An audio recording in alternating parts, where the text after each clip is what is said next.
G'day, Nick here. In this episode we're changing things up a little bit and have a bit of a break from the van.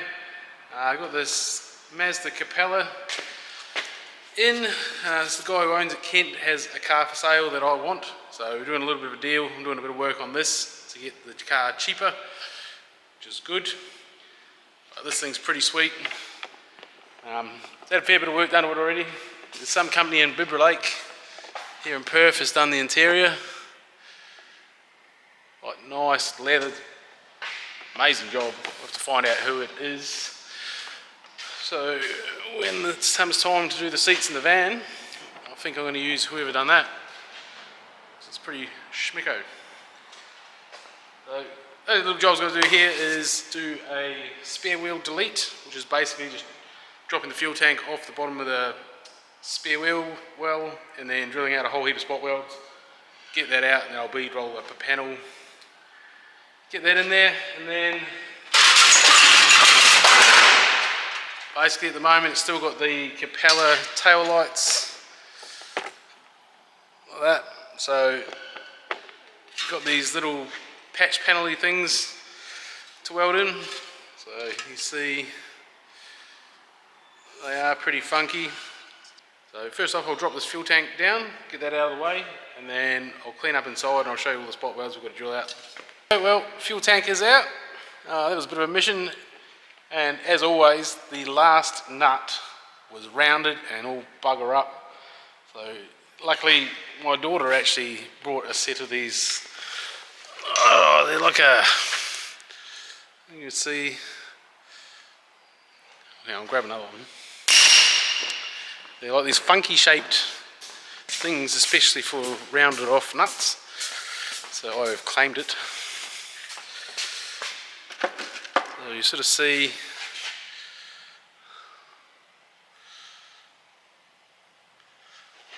like a little weird thing, so you got a rounded off nut, just hammer that bastard on there, and then it came undone pretty easy after that. So now you can see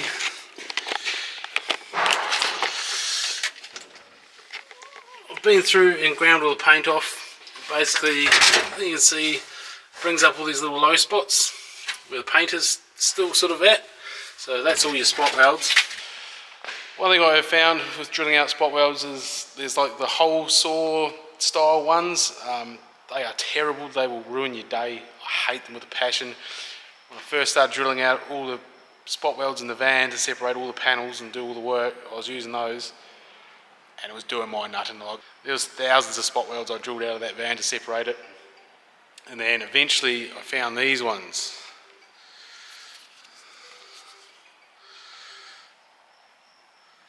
So way better.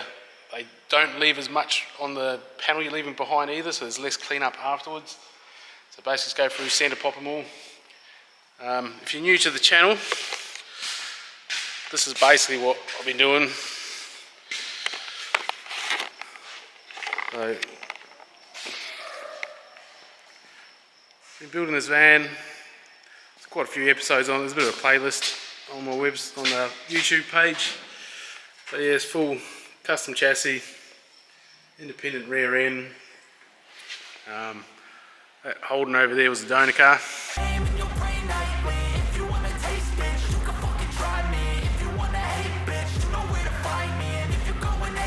Right, well that is round one of drilling out spot welds. So that is all the easy to identify ones, and it is still in there. So now it's just a matter of sort of going around, working around, lifting it up, seeing where it's still holding, and just trying to find all the little sneaky bastards. So that was only 10 minutes, so it wasn't too bad, but this next stage could be a bit longer. So I might actually get a wire wheel and hit it with a wire wheel. Sometimes if you get it all nice and shiny where the spot welds are, it can be a slightly different colour. So we'll do that, we'll hit it with a wire wheel, and see if we can find any more. Yo win, not fucking likely. I be taking shots, yeah. Alright, well, some of you keen-eyed viewers may have spotted that I didn't actually use a wire wheel. Probably thinking, you lying bastard. But I was going through the wire wheel drawer and I found these little, what do you call them? Scotch-Brite type pad deals. So I buzzed over with that, and I'm glad I did really. It's a better job, better way. And what that has uncovered is, you can now see in between those two, there's one there, there's another one there, another one there, one around, there's another one there just beside that one, another one there. So pretty good, another dozen easy ones to spot. Now I've got the jack under there, just giving a little bit of pressure, not too much, just help it pop when it pops. So we'll go hit these new ones and hopefully that's all there is. Wanna be famous, but I don't want that cheap fame. No, I'm not that vain. I just wanna be great. Alrighty, well that is all sort of popped off around this side. There is still something holding it on this side. So, it seems to be pretty tight in this area. So somewhere in here is something that is trying to ruin our day.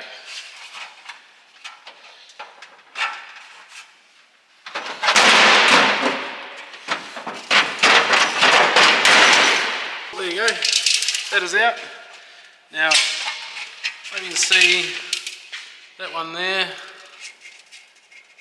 Sometimes you get a spot weld that's right on a corner and the spot weld drill can't get it because it goes around without actually just drilling a hole the whole way through the thing, which you don't really want to do. So there you go, that is out. And a little bit of hammer and dollying, that's like good, rust free. That can go and save another car, get it back on the road at some point, because we haven't absolutely trashed it getting it off. You can see using those drill bits really leaves you with absolutely bugger all cleanup to do, as opposed to those other hole saw styles.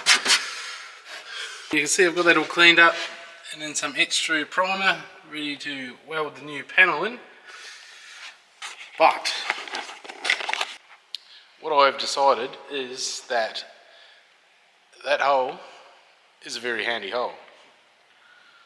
So what I'm going to do before I weld that panel in is I'm going to get these rear tail lights out and I'm going to weld those tail light panels in, because it's going to be a lot easier sitting in that hole and using that hole to dress up the back of the welds, as opposed to lying in the boot like someone's just kidnapped me and I'm off to a hole in the middle of the woods.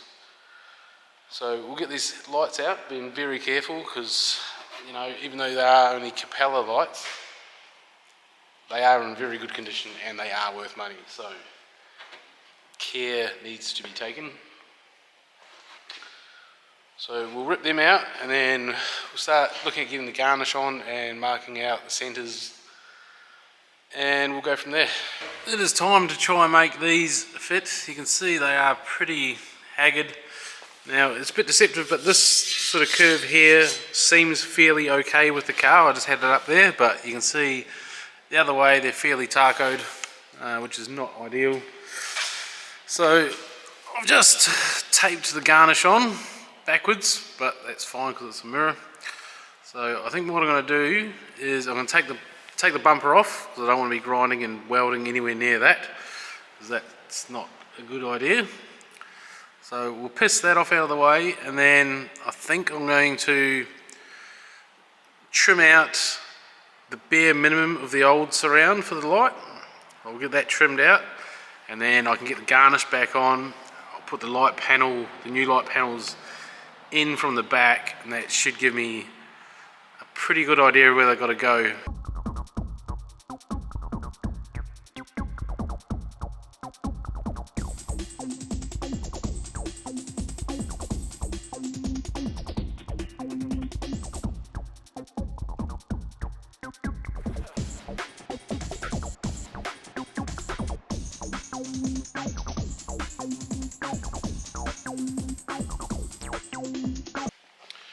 Rightio. Well, I'm not too sure if you would have picked that up or not, but I sort of got that cut out, and then I got the garnish back there, and then I basically just sort of eyeballed the top dead centre of the circles on both sides, and then used the level to transfer some marks onto the body.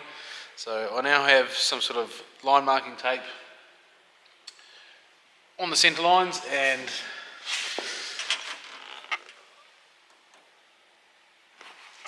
not too sure if you can see that, but because I'm a bit of a spastic, I drew arrows to make sure that I was referencing where the centre lines were. So I've also done the same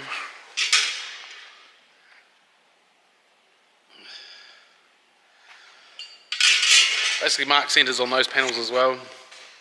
So now the plan is I'll bring them in from the back side, line them all up with the centres and everything, and then I'm going to scribe the new panels to what I've already cut out on the car. Try and keep as much of the original steel as possible. So yeah, we'll move forward and do that, but as haggard as these panels are seamed on the bench, when they're actually up against the car, they don't seem as bad. Lengthwise they're all do-do-do-do, but the actual curve seems fairly okay.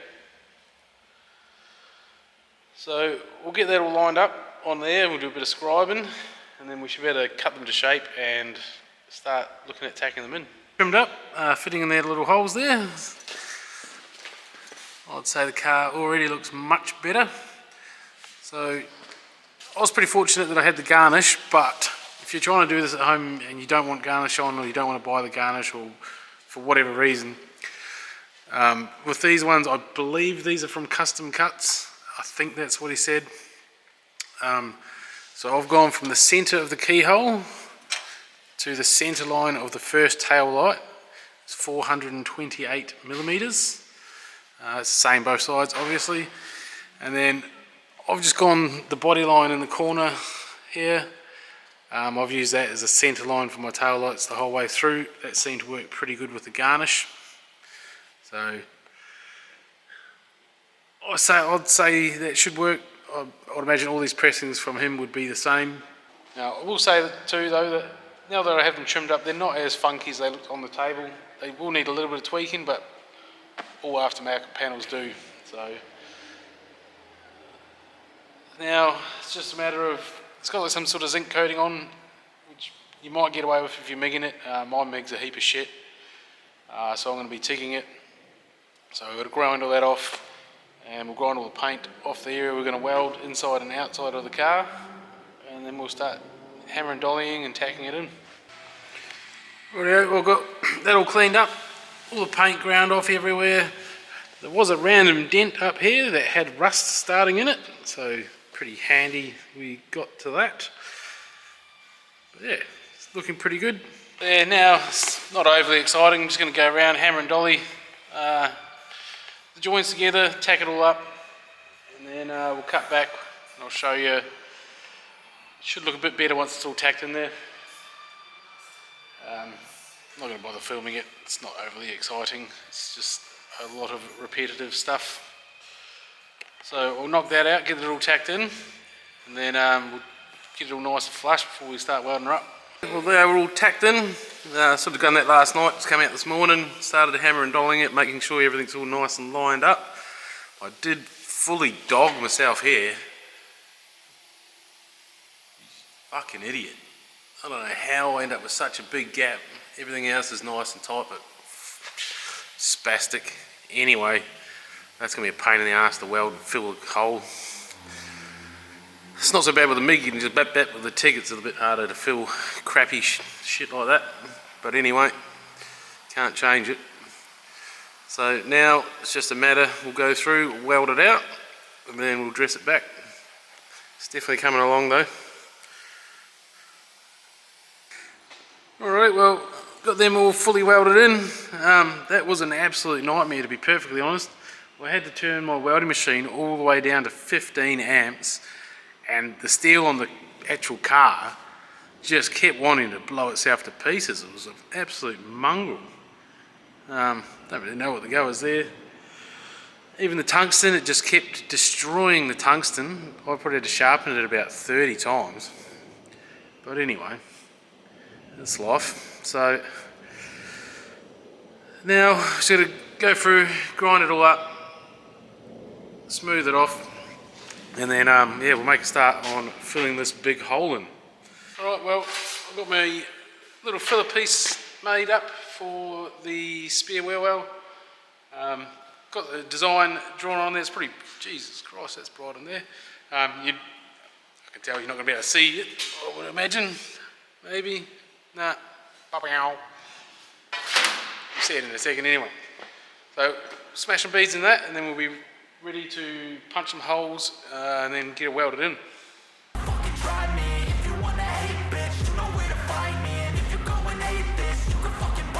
I'll be cruising in my lane fast. Alright, well, I think you can see that a bit better now. So, just went for 3 sort of triangles, you know, because of Dorito life. That, and also if you do 4, then you end up with like a fold that way and a fold that way, which is a bit tin canny. Whereas if you do 3, you don't have any that are lining up with each other. So, sort of spoke to Kent. I did have plans on doing like the Mazda logo and some other crazy stuff. But he's, you know, he said don't worry about it, he doesn't really care because he's carpeting the boot. Like, yeah, it's going to be nice. I guess like the rest of the car is inside, it's amazing. So I'm just going to hit the back with some wax and grease remover, and then we'll get some weld through primer on. And we can actually get this sucker welded in. Alright, well that's all prepped up. Got some weld through primer on there. Got all my little holes to plug weld up. So time to weld her in and then give her a quick clean up, and this job will be done.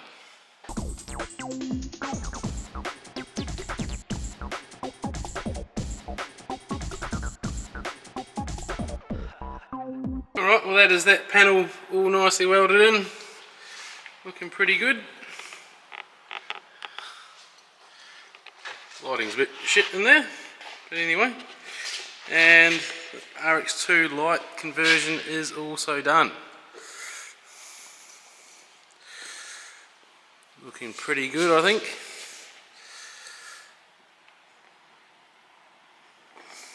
Pretty happy with that. And also, I think I showed this interior pretty good before, but so Crown Customs in Bibra Lake.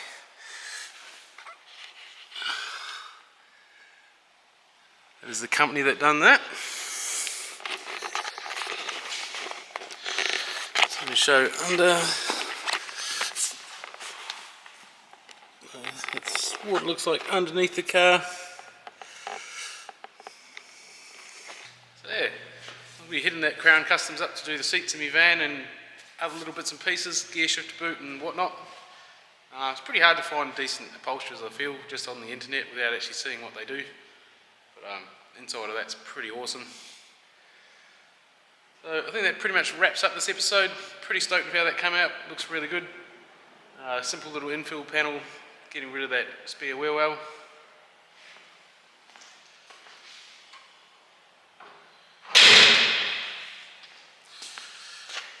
And that gets my new little project car a bit cheaper as well, which is good. So hoping to get this done this weekend with enough time to get down and do the swap for the other one, but it's going to have to wait till next weekend. Which is a bit of a bummer, but anyway, get that with the big jobs. So I think we'll leave it there for this episode, and like, subscribe, do all that bullshit, and we'll see you on the next one.